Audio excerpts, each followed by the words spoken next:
Hey, fun warning. Today we are going to talk about my absolute favorite way for us to get better together, and it's through fandom. Hi, I'm Melissa Hunter, and I am a huge fangirl of so many different things, from movies to books to bands to TV shows, doll lines. I am a fan, and fandom has been literally life-saving for me. So most of you know me as being part of the Monster High fandom, and back when I first became really sick 11 years ago, well, more like 10 years ago, when I finally had to stop working, really, and I think I talked about this in a previous video about doll therapy, about how you know, redressing the dolls and rehabbing them was healing to me. But also just finding a community of people who were interested in something I was interested in. For me, that has always been just very life affirming. And if you are a person like myself who growing up felt isolated, ostracized, like you didn't fit in, like you were always left out, if you were bullied, finding a fandom is finding your tribe. It's finding your people. And we are hardwired for that. But first let's talk about, so what exactly is a fandom? If you're like, I don't know, what's a fandom? I think most of you are. But a fandom is basically, it's a tribe. It's a group of people who all like the same thing. And there is actually a definition. I made notes. The fans of a particular movie, book series, blah, blah, blah, blah, blah, blah, regarded collectively as a community or subculture. So we are a community, we are a subculture, and we form a community and a subculture, a tribe around this thing that we love. And I am in many fandoms, and it's awesome. At the end of this video, I'm going to share some of my best fandom experiences, and I'm also, so New York ComicCon is coming up this coming weekend. I am not going because I'm immunocompromised and I'm just still not, even with all of the stuff in place, I'm still not ready to, and also, I've had some really bad New York ComicCon experiences, and so I'm going to share my worst New York ComicCon experience with you also later in this video. One of the things that is a little bit negative about fandoms, and I am really excited that this is just going away more and more, is fandom shame. When I was a person in my late 20s and early 30s, oh, even younger than that, when I was in high school, and I was a Trekkie, okay? I went to my first Star Trek convention when I was a sophomore in high school. And I want you to understand that at this point, this Star Trek convention was about the original series, and we had Star Trek the Motion Picture had come out and The Wrath of Khan. That's all we had to make a convention out of. But it was a convention, and my friend Kathy's mom drove us into the city. My mom thought that Kathy's mom was gonna stay with us the whole time because I lied. Sorry, Mom! She dropped us off, and then she went shopping or whatever. And it was just, for me, first of all, meeting friends in high school who liked Star Trek was like, that's what we bonded over. We bonded over, first of all, we bonded over not having anyone to sit with at lunch. We were at the table where the people who couldn't find anywhere else to sit ended up. But then some of us found out that we really liked Star Trek and Star Wars, and so we bonded over that. And then going to a convention, a place, and seeing people of all ages that were also Trekkies was so eye-opening and life-affirming for me. And I stopped feeling some of that shame that I felt about being such like a nerd girl about something. But then still, you know, it didn't become okay to be in a fandom until like the last decade or so. And I really want to give a round of applause to the millennials, because I think it's you guys that made fandoms cool. I think, you know, with the rise of the internet and people live tweeting shows and look at Funko. I mean, Funko Pops why are they so popular? Because they allow adults to fuel their fandom. Totally stole that line from one of my favorite publications, The Pop Insider. But you know, like Funko Pops and all of these collectibles that have come out like in the last decade, and it's now cool for adults to have on display in their home, like a Lego Millennium Falcon, right? Like, more adults bought the Hasbro animatronic Baby Yoda, which I know it sounds Grogu, but I still call them Baby Yoda. Or as my son calls it, Glob Shido. Just don't ask. You know, more adults probably bought that than people bought it for their kids. If you are still clinging to any kind of fandom shame, like if you are afraid to express to people around you that you are a huge fan, that you are deep into the lore, that you love everything about, that you are part of an online community for whatever, be like Elsa, let it go, because it is now cool to be in a fandom. Yes, finally. So let that go, because here's the thing, we're hardwired to do this. Humans, for survival, the thing that has made us just, you know, the dominant species of the planet that we're destroying, is that we know how to band together, okay? We know how to form communities and tribes. And we do that for safety and security, but we have hardwired into us emotional needs to do that. And it feels better to us when we are together. We shared things like, oh man, you gotta try these berries. These berries are really good and they didn't make me throw up or die at all, right? These berries are good, so we shared that information. We shared things like, oh man, mammoth meat is really, really good, but you know what? It's way better if you like put it in the fire for a little while. That's what we're doing now when we're like meeting people and we're like, so have you watched Manifest? You haven't watched Manifest yet? No, I know it got canceled, but Netflix picked it back up. No, trust me, you have to watch this show. Okay, that's like saying, no, really, you have to try these berries.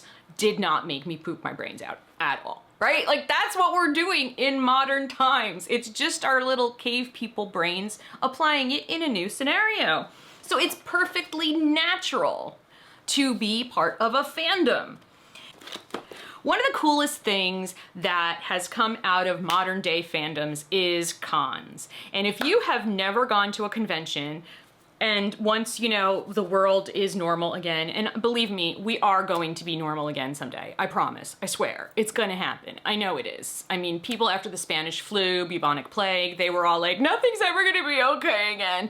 And then, you know, it was, until the next time it wasn't, but it's gonna be okay again. And when it is okay again, if you have never gone to a convention for the thing that you are a fan of, I strongly recommend that you do it. It will be so life affirming and filling of your soul. You will find so much love and acceptance, and you're like, yeah, but you know what? I don't know anybody else who's into the thing I'm into, and I can't go to something like that alone. Okay, my sister-in-law, Tina, huge Outlander fan. She's now part of the New Jersey Sassenach Society or whatever it's called.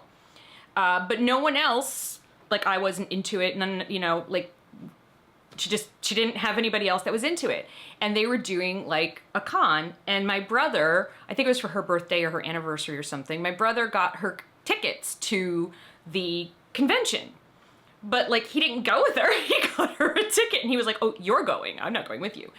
And she was like, well, okay, I guess I'm going.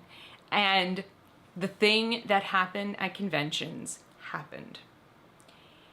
She met people who loved the same thing that she loved. She was fed by that shared joy and excitement. These people accepted her because she was already part of their tribe. There was no ostracizing Tina. There was no, we don't know her. Nobody knew anybody. Some people came with friends, but a lot of people came alone. And she has made friends. There's a group of them. I see her post on Facebook, like they try once a month just to go out to lunch together. She has friends now because she went to a con, because she found people who shared her fandom, and then they began to share their lives together. And that's what fandom becomes. Fandom can become your family. But one of the most transformational fandom experiences for me has been being a part of the Supernatural fandom. You know, the TV show about the two brothers and the angel who hunt monsters and save people. Supernatural, I became a part of the Supernatural fandom later in the show. So I think the show ran for 15 and a half seasons because of COVID. And I think I joined the fandom somewhere in season 11. And people had been telling me for years, why do you not watch the show? You would love this show. This is so your thing. Because I do like supernatural. I don't necessarily like horror, but I like, you know, anything about vampires, witches, ghosts, things like that, psychics and stuff like that. So I guess I finally started binge watching it, and then I was like, oh my, and then I got my friend Robin. I was like, Robin, I need to watch this show. And she's like, you know, people always tell me. I was like, no, you really need to watch the show. So we got sucked into the fandom, and we went to our first convention, and our first convention just drew us even deeper into that fandom. This is a very unique fandom in that the actors have chosen to very honestly share their lives and their struggles, whether it's struggles with addiction, mental health, abusive relationships, health problems, just the struggles of being alive. It's like going to like a weekend therapy session. You laugh, you cry, you share. It is the most incredible fandom. And one of the lines from one of the early episodes, the character Bobby Singer, who's kind of like their surrogate dad, because they have a problematic relationship with their father, is family don't end with blood. And isn't that the perfect, absolute perfect description of fandom? Family don't end with blood. And there's actually a book called Family Don't End with Blood. And it is a book where a bunch of the different actors from Supernatural have written essays about how being a part of not just the show, but the fandom has changed their lives. And Jared Padalecki, who plays Sam, here they are, Sam and Dean. Jared, who plays Sam, his chapter in here is absolutely, I literally cried when I read it, and not because I'm just a fangirl, but because also he shares in a very raw way, so trigger warning on his chapter, but he shares a very raw, open and honest situation where he finally has to get help for his anxiety disorder, and his feeling that he had let the fans down, and a really beautiful experience that happened to him at San Diego ComicCon, because they always do a San Diego ComicCon panel, and there was just a really beautiful gift that was given to him by the fandom, because they weren't mad at him. They loved him even more because of his struggle. And like, I'm tearing up just thinking about that. And I think, you know, so yeah, the Supernatural fandom has just, it's really got me. Got me here. Another fandom that is so obscure, and if any of you know what this is, please comment, because you will rock my world. Babylon 5. Babylon 5 is an amazing sci-fi show that actually transformed the way television shows are written and designed. It was the first TV show written by J. Michael Straczynski, an amazing screenwriter, who he wrote a 5-year arc. He had an entire 5-year arc for the show. You're like, oh yeah, people do that. That's like how you did television. No, that isn't how you did television when the show first came out. And the most exciting news happened this week. The CW is bringing back Babylon 5. And at first I was like, because that's the other thing about fandom. When they reboot your fandom, you're like, oh no, this is gonna suck. It's like somebody rebooting your freaking life, right? So they're rebooting Babylon 5, but JMS, as we call him in the fandom, he's the showrunner. Yes!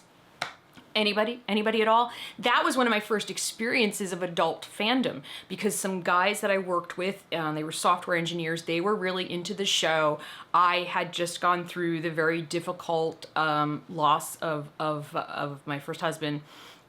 He passed away, and he worked there too.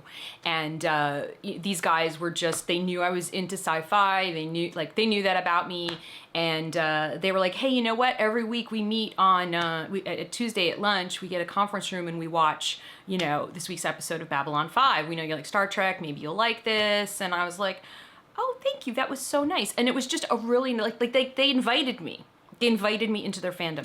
And so I started like watching the show in the middle, and then they had, I swear to God, they had all of the episodes on VHS tapes, and they had like a little lending library, you had to sign them out. So I got to catch up, and I became a part of a fandom there at work. And then online, there was a whole news server. You guys don't know what that is, but it was a news server that you had to log into. It was kind of like a bulletin board system where people all over the world were talking about Babylon 5, and JMS, which was what his handle was on the news server, the actual writer and showrunner, would jump into the news server and answer questions and stuff. It was amazing. And so that was really, really beautiful and healing for me, so healing for me. And so if you haven't seen that, you can watch it on Amazon, and it's coming back to the CW.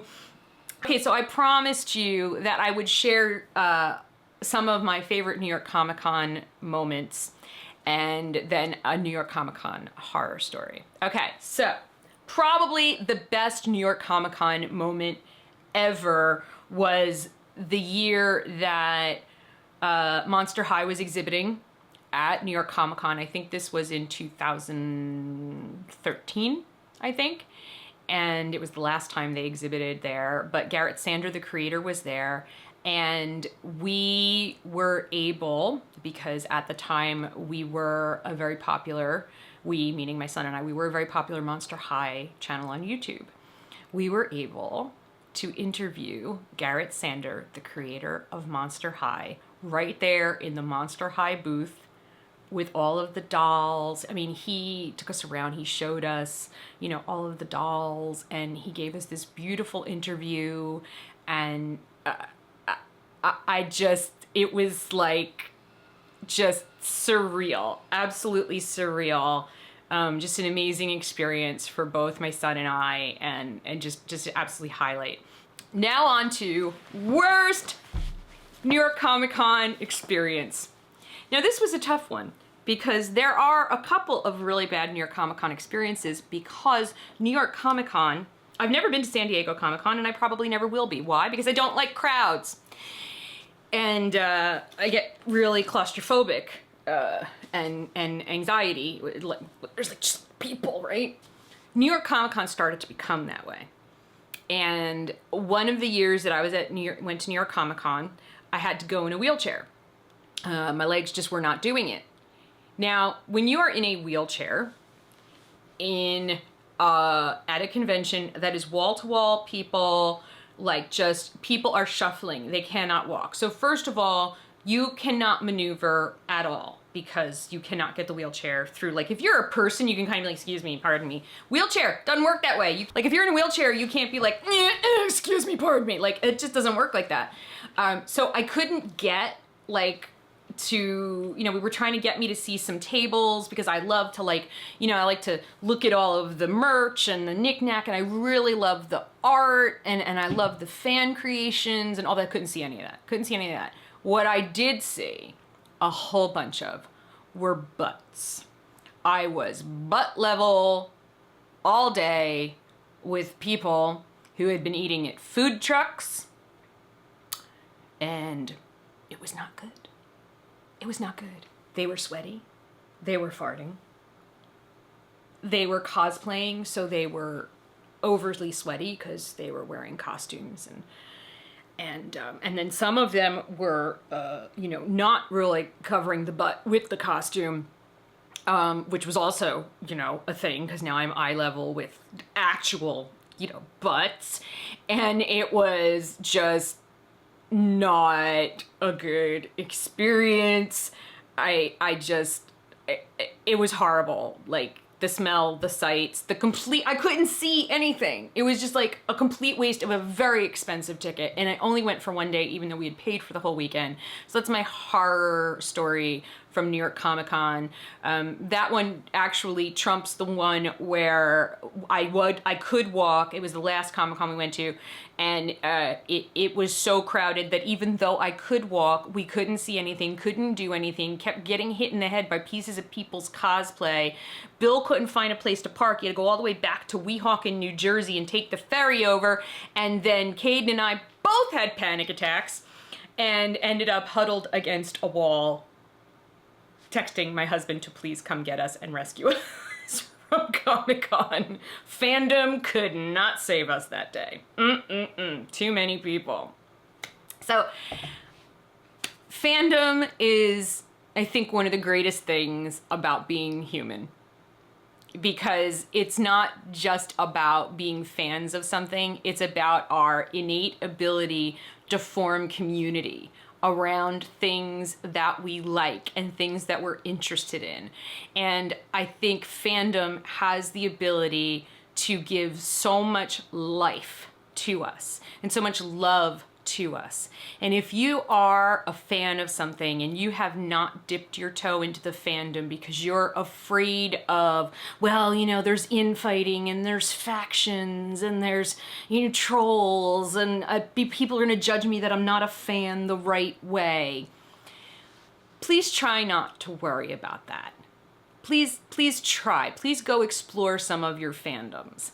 And I'm sure some of your fandoms might, you know, some fandoms get toxic. It's a life cycle. But I'm sure that you will find a place where your fandoms are not toxic and it's just really cool people who just really love something and just want to share their love for it. And, you know, really just go for it. Find that connection, especially right now when we're feeling very disconnected. Now is a beautiful time to dive into your fandom, fuel your fandom, as they say at the Pop Insider. And I hope that fandom gives you as much joy as it does me. I would love to hear about all of your fandoms in the comments down below. New ones, old ones, what was your first fandom experience? What do you think about cons? Does anyone know what Babylon 5 is? Are you as excited as I am? And if you're in the Supernatural family, let's talk, because I could talk about Supernatural all day long. And thank you so much for watching. Please make sure that you are subscribed, that you click the little notification thing. And oh, by the way, there is a link in the description for to sign up for my quote-unquote newsletter, where I will be hopping into your email about twice a month, no more than once a week, for absolute certain, with just some more, you know, musings on things I've been talking about, maybe sharing some resources, some funny things that I come across, and just, you know, it's just a little more of me, but in your email. So you can just sort of, like, while you're at work, you don't have to watch a video, you can just sort of read my brain droppings. That one's already taken as a name for a blog, unfortunately, brain droppings, because it's a really good word. It's a really good name for something. But anyway, so make sure that you subscribe to that as well if you would like to. And I will see you all again real soon. Remember that we are better together. That's what fandom is about. And that you are loved very much. And I'll see you again real soon. Love you. Bye.